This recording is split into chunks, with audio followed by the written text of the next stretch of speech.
Olá, eu me chamo Nara Larissa, sou professora de Química aqui do cursinho alternativo e hoje nós vamos abordar um conteúdo muito importante para a sua prova do Enem, que é o conteúdo de modelos atômicos.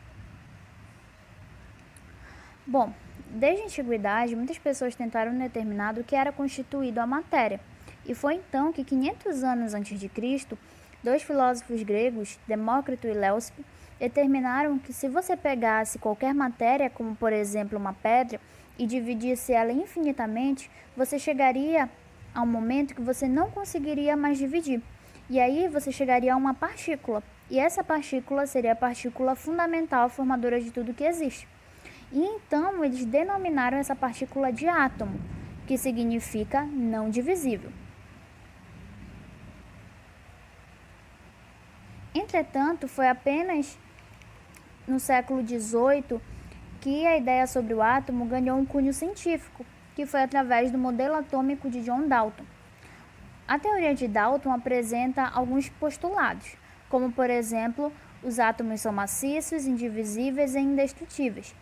Esse modelo de John Dalton ficou conhecido como o modelo da bola de bilhar, justamente porque o modelo atômico de Dalton ele se assemelha muito a uma bola de bilhar. Um outro postulado de Dalton é que um elemento químico é um conjunto de átomos com as mesmas propriedades, tamanho e massa. O outro postulado é que substâncias químicas diferentes são formadas pela combinação de átomos diferentes.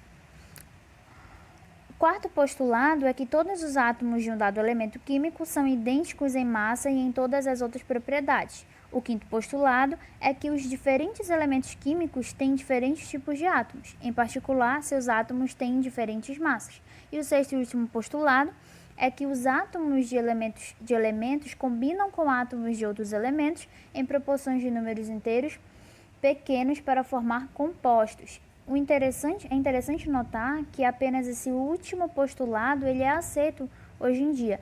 Por quê? Porque todos os outros postulados que eu disse aqui, eles não são mais aceitos hoje em dia. Por quê? Porque a ciência ela vai evoluindo, né?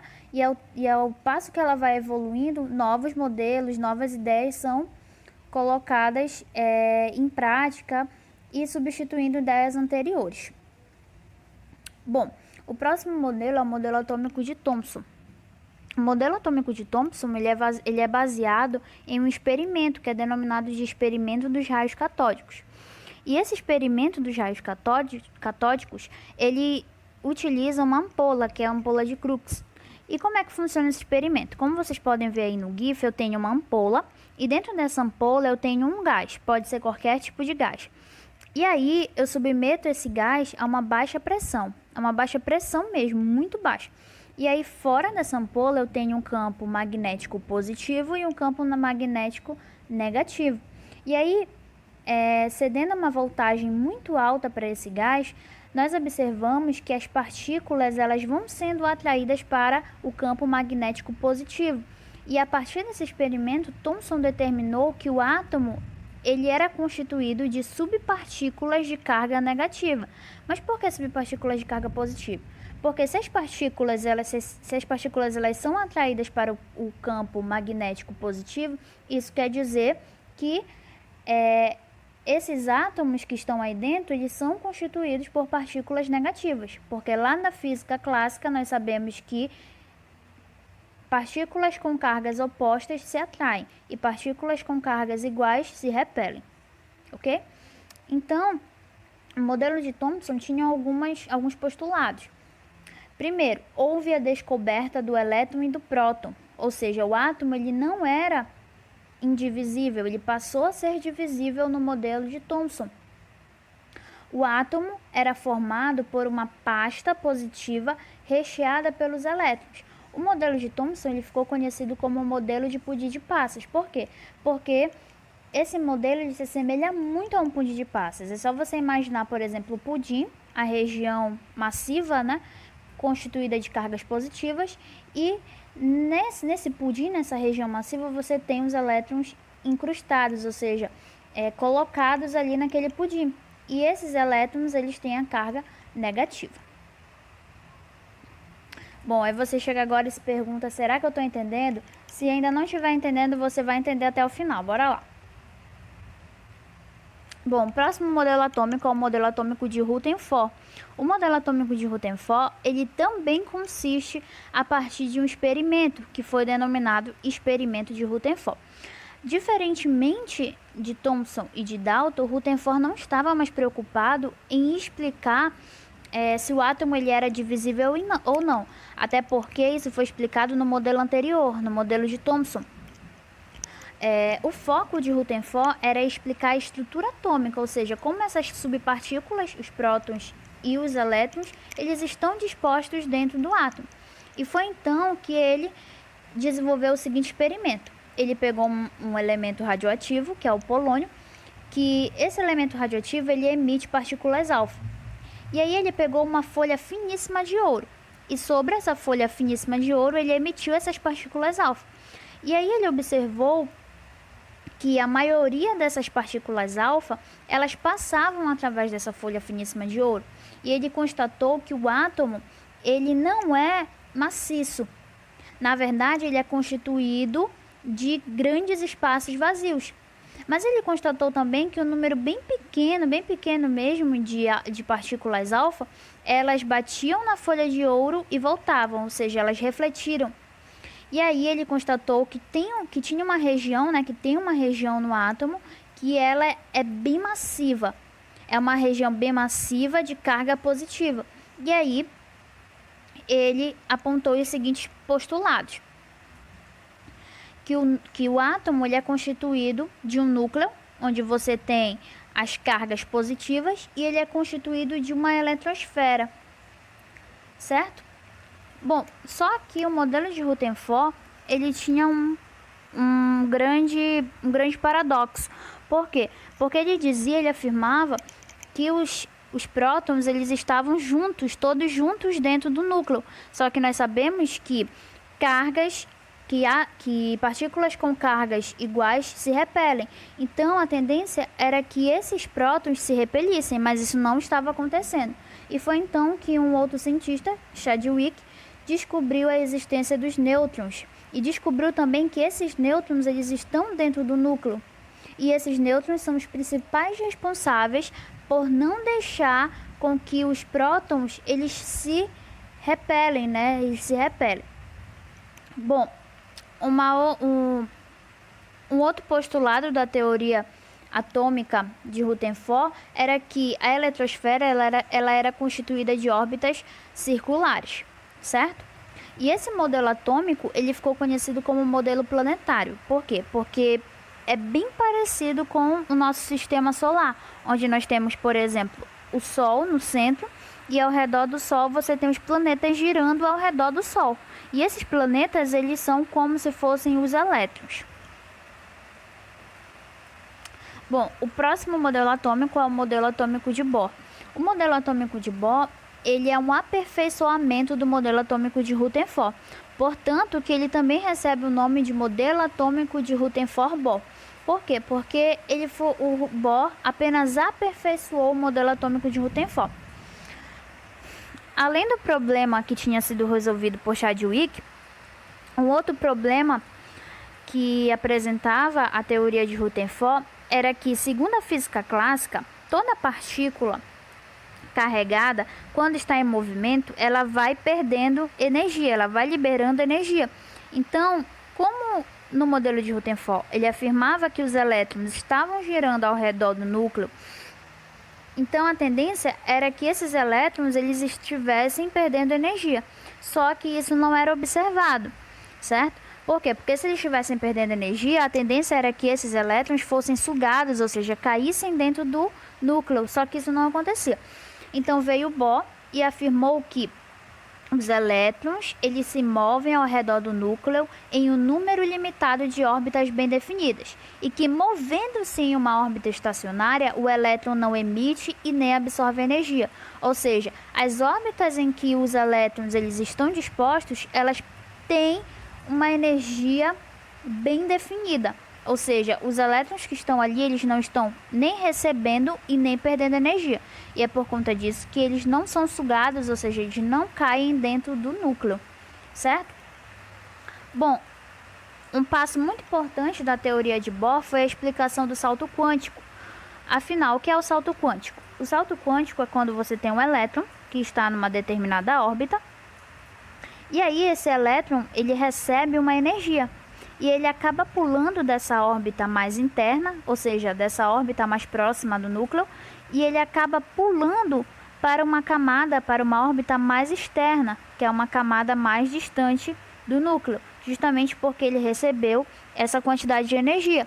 E é o que vocês podem observar aí nesse GIF. Eu estou cedendo energia para o meu elétron e o meu elétron está pulando da camada 1 para a camada 2, certo?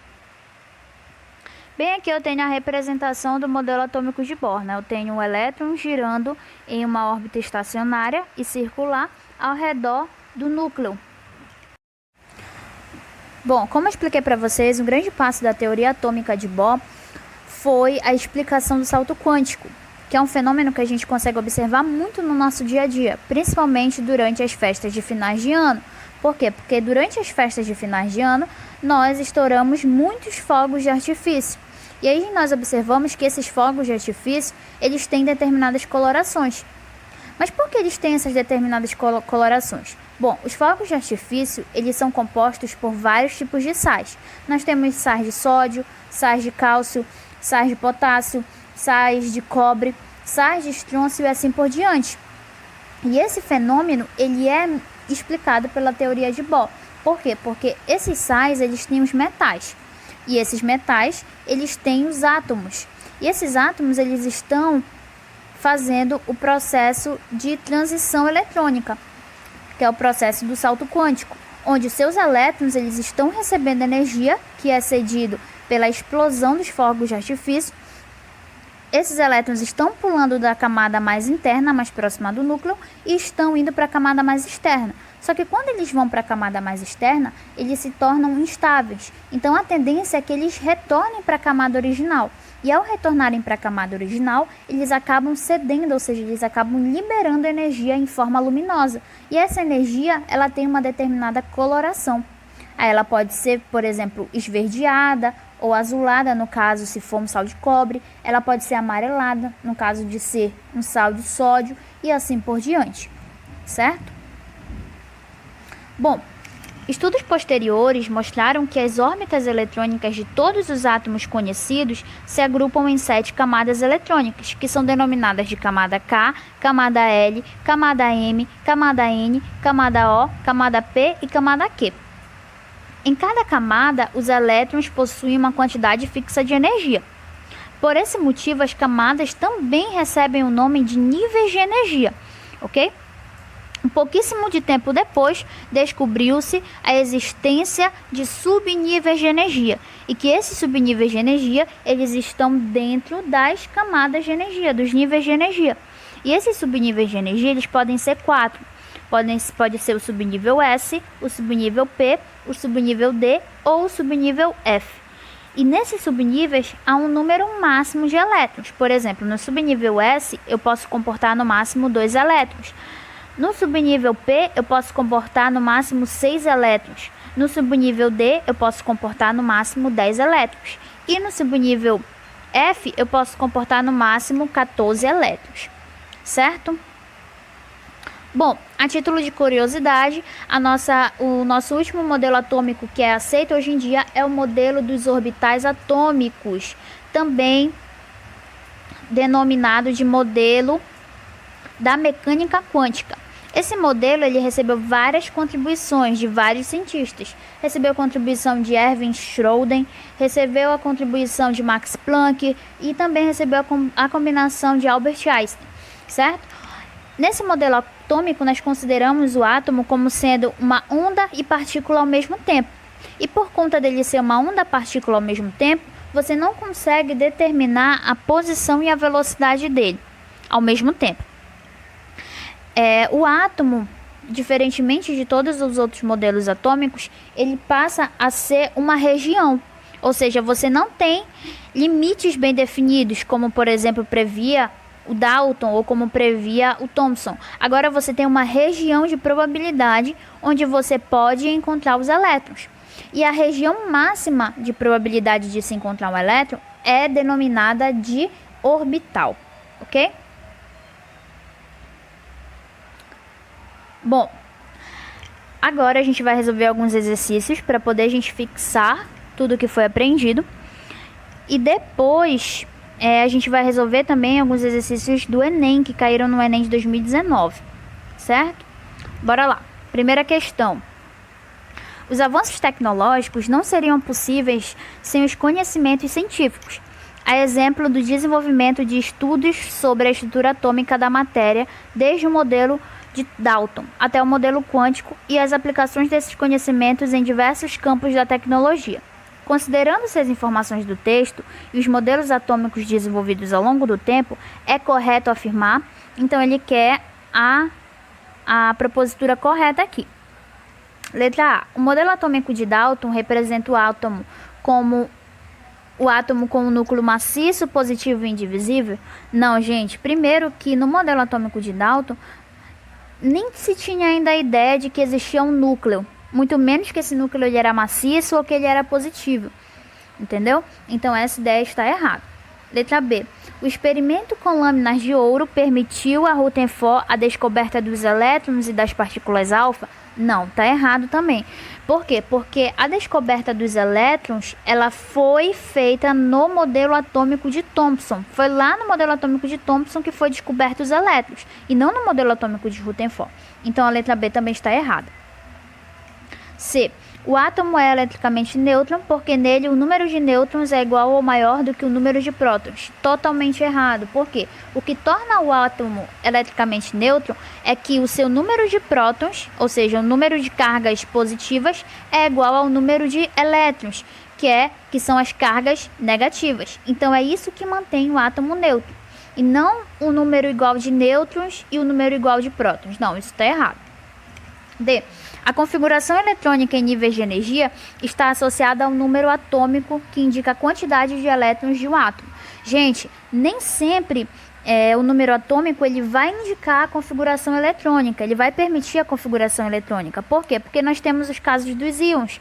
O que são íons? Íons são átomos que ganharam ou perderam elétrons, certo? E a configuração eletrônica, como o próprio nome já diz, configuração eletrônica, é a configuração dos elétrons. Então, se eu tenho átomos que perderam ou ganharam elétrons, o número de elétrons ele vai variar, certo? E o número atômico ele está relacionado com o número de prótons. E o número de prótons ele não varia. Então, nem sempre o número atômico ele vai determinar a configuração eletrônica, nem sempre. Então, a letra D também está errada. Letra E. A emissão de luz por um átomo de um elemento químico está relacionada às transições eletrônicas que ocorrem nos níveis de energia. Correta. A resposta correta é essa daí. Transição eletrônica, salto quântico é o mesmo procedimento, é o mesmo processo, que é o processo dos fogos de artifício que eu expliquei para vocês, onde eu tenho um elétron e esse elétron ele recebe energia e ele salta de uma camada mais interna para uma camada mais externa. Só que nessa camada mais externa, ele é instável.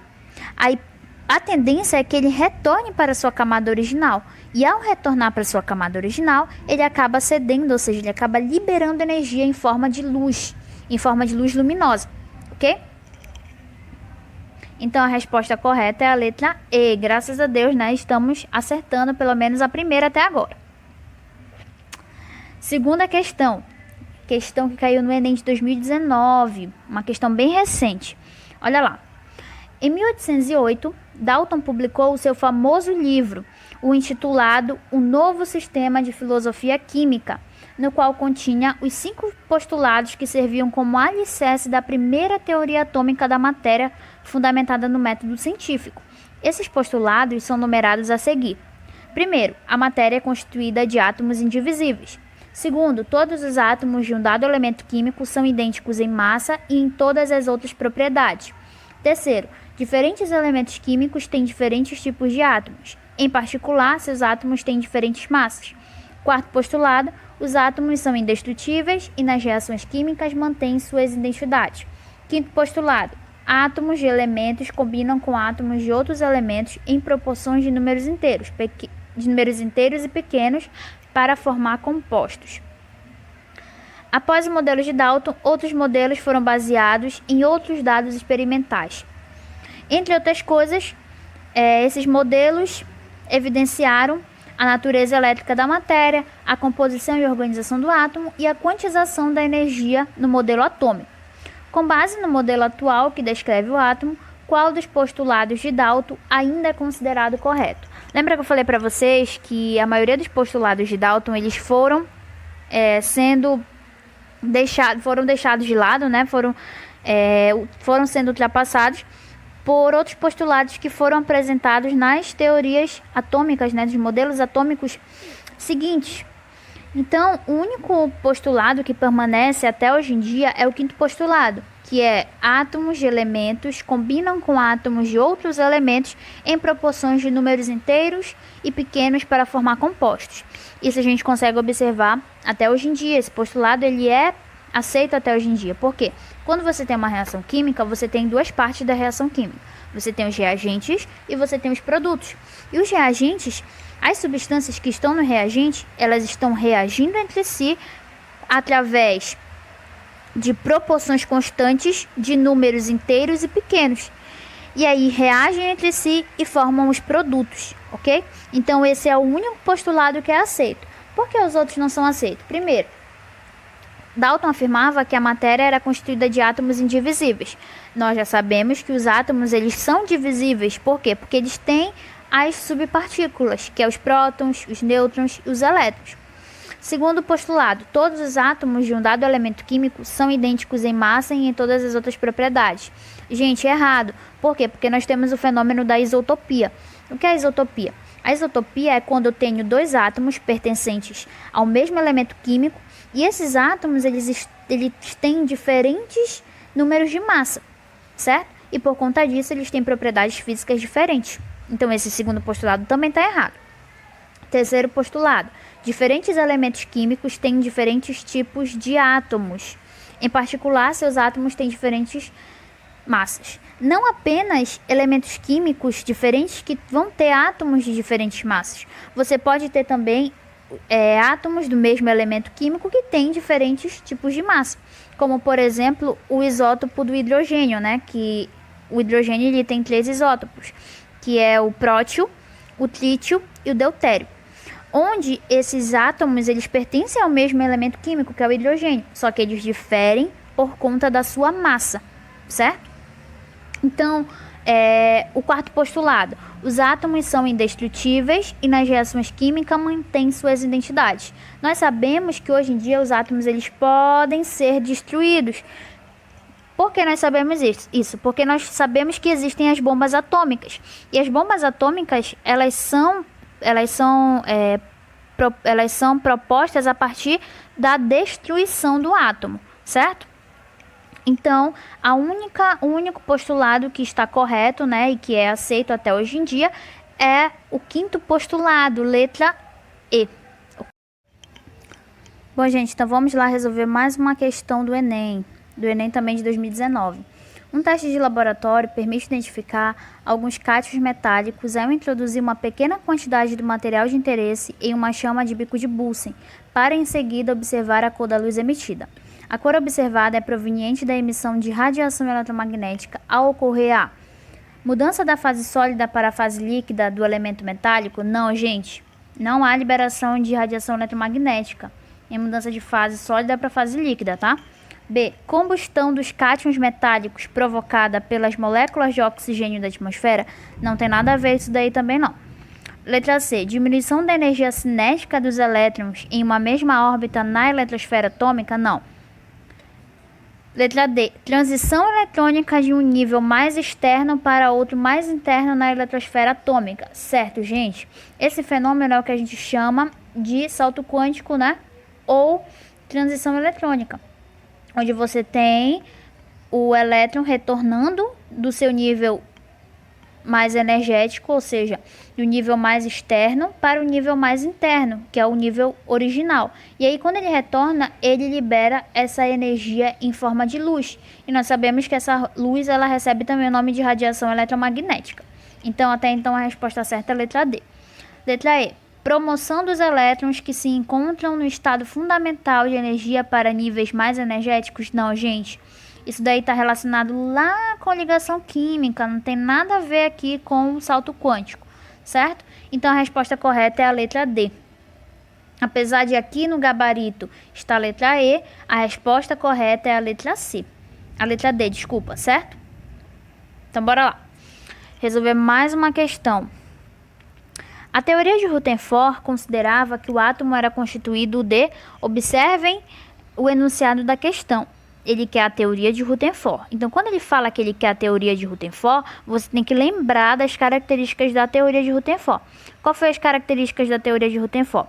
Você tem o descobrimento da estrutura atômica, ou seja, de como as subpartículas, os prótons e os elétrons, eles estão dispostos dentro do teu átomo. Então, você tem que ter essa ideia em mente. Então, segundo essa teoria, segundo esse modelo atômico, o átomo era constituído de A. Elétrons incrustados numa região massiva de carga positiva? Não, gente, isso está errado. Por que está errado? Porque essa ideia é uma ideia lá do modelo atômico de Thomson, do modelo atômico de Pudy de Passas. Não é uma ideia postulada no modelo atômico de Rutherford. É uma ideia do modelo atômico de Thomson. Então, letra A está errada. Letra B. Um núcleo muito pequeno, porém massivo, constituído de prótons. Certo, até aí a letra B está correta. Letra C. Uma eletrosfera que possuía camadas ou níveis de energia? Não, gente. No modelo de Rutherford, você ainda não tem a presença, né? Você ainda não tem a classificação de camadas e níveis de energia. Essa classificação, ela só aparece no modelo de Bohr. Certo? Então, a letra C está errada. Letra D. Uma região central com carga negativa, chamada núcleo, e uma eletrosfera constituída de prótons. Essa letra dela está invertida, né? Porque você tem uma região central que é constituída com carga positiva e não negativa. E você tem uma eletrosfera que é constituída de elétrons e não de prótons. Então, a letra D está errada também. Letra E. Um subnúcleo denominado eletrosfera com carga neutra. Essa daí é totalmente absurda. Então, a correta aqui da questão é a letra B, ok? Certo? Bora lá para nossa... Ah, acabou as questões. A gente resolveu 4 ou foi 5 questões? Foram 4 questões. Eu pensava que tinha mais, mas tudo certo, ok, gente? Então... Muito obrigada, espero que vocês tenham gostado da aula. E qualquer dúvida, vocês podem estar entrando em contato com a gente pelo nosso e-mail, aquele e-mail que está no material, que foi encaminhado para vocês, na nossa apostila. Aí vocês podem estar mandando as dúvidas de vocês, que aí a gente vai responder com atenção e tentar sanar essas dúvidas, ok? Então, muito obrigada e até a próxima.